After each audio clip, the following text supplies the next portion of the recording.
In this lesson, we're going to be animating the blood to match the movement of the zombie. Okay, so in our last lesson, we got all of our highlights merged back in. Now we're going to focus on these two RotoPaint nodes that have our different types of blood gushes. So let's go ahead and we'll open up that RotoPaint 6, and that's going to be the big blood gush that'll happen at the end.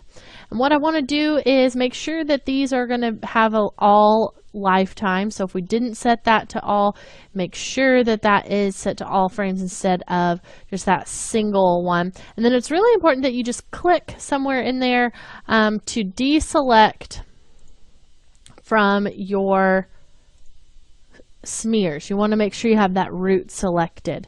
Then you're going to go into your transform, and the way that we're going to animate this is by creating a scale animation. So it's pretty simple. We come over here to frame 100. I'll come up here to scale, and we'll right click and choose set key. Then I'm going to come back here to around frame 20, 22, somewhere in there, right before the little jiggle happens right here. And what we'll do is come in here and turn this down to about 0.7 or so, right before that goes away.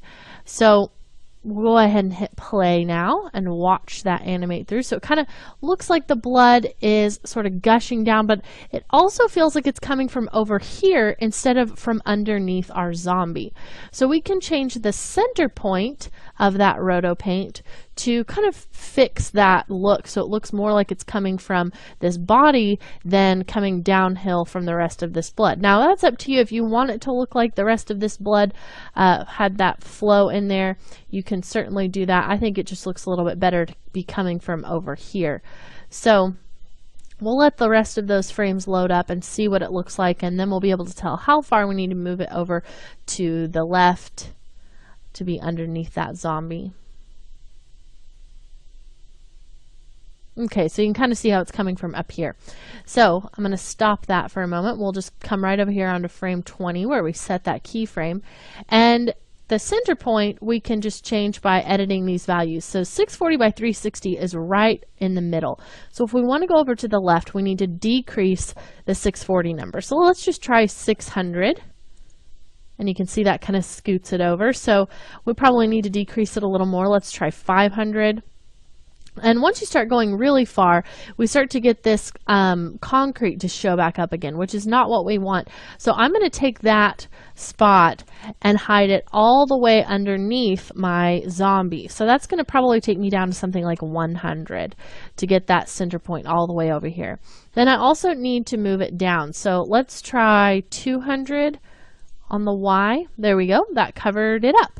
And now I can hit play again. And it should look like that center point is more from right here and the blood's coming out from underneath the zombie. So you can see that looks a lot better there. And honestly, I don't even know if we really need to animate that guts drag blood, because this comes out so fast that any kind of little swivel that the guts make over there, you really wouldn't see anything happening with that. So one thing that we can do is use this full transform node here to scale the whole thing up just a little bit so that the blood feels kind of more like it's flowing. And you can see how it has that really interesting sort of flowing quality because of the fact that it's basically the clone is moving underneath all of those brush strokes that we created. So it gives it a really nice animated feel, like there's little ripples happening. So let's just test this out, and I'll close out that RotoPaint node and we'll grab our Transform 5 and let's just see what it looks like if we turn the scale down a little bit. So just right there at 95, we can go on to frame 1 and we'll key this, set that key, and then come back over here to frame 100 and we'll set that scale back to 1. So let's just hit play and just see what it looks like. So what's going to happen is it's just going to slowly kind of spread out underneath this area here. And if you wanted to, you could paint another maybe a little swath of blood that kind of went underneath this part. And it's just going to help the whole thing to kind of look like it's expanding. And you could do this to other roto paint nodes too. So maybe if you don't want to do it on your main transform node, you could come in, let's try this ground blood right here. We'll come into the transform for this one, kind of see what happens if we change the scale for that. Really starts to look pretty different. So let's come over here to 100 and we'll turn this scale up to 1, set our key, and then we'll come back to 1 and just take it down ever so slightly, maybe to something like that, like 94. That's perfect. And now if we hit play, we're going to see a lot of movement in the blood because, again, it's the clone moving underneath all of the smears and the eraser. So it gives you a really nice flowing feel. Now, it does take a lot longer to calculate this type of a roto paint, but it's totally worth it because you really get a lot more realistic look in that blood. So I'm going to give this a second to animate and to cache those frames, and then I'll come back when those are all cached just so you can see that final result.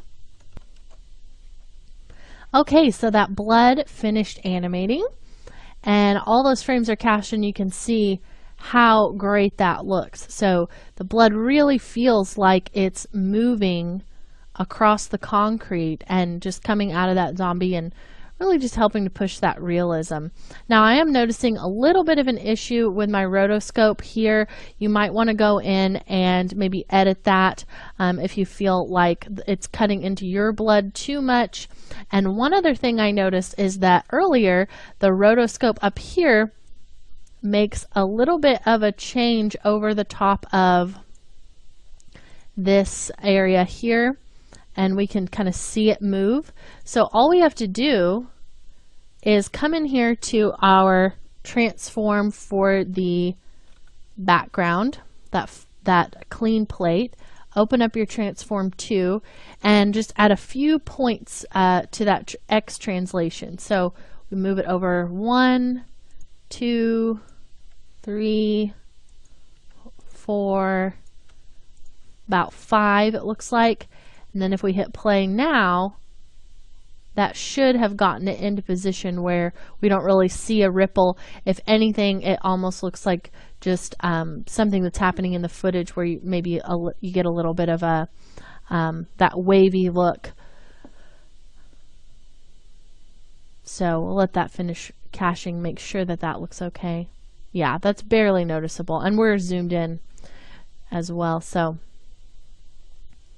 we'll take that a second to recache those with the blood animation, but overall I think that this looks pretty great, and we'll go ahead and come back in the next lesson and we'll do a little bit of blurring to make some of this more realistic, do a little bit of color correction on the blood itself, and a final color correction on everything overall. So stick around and we'll finish up in the next lesson.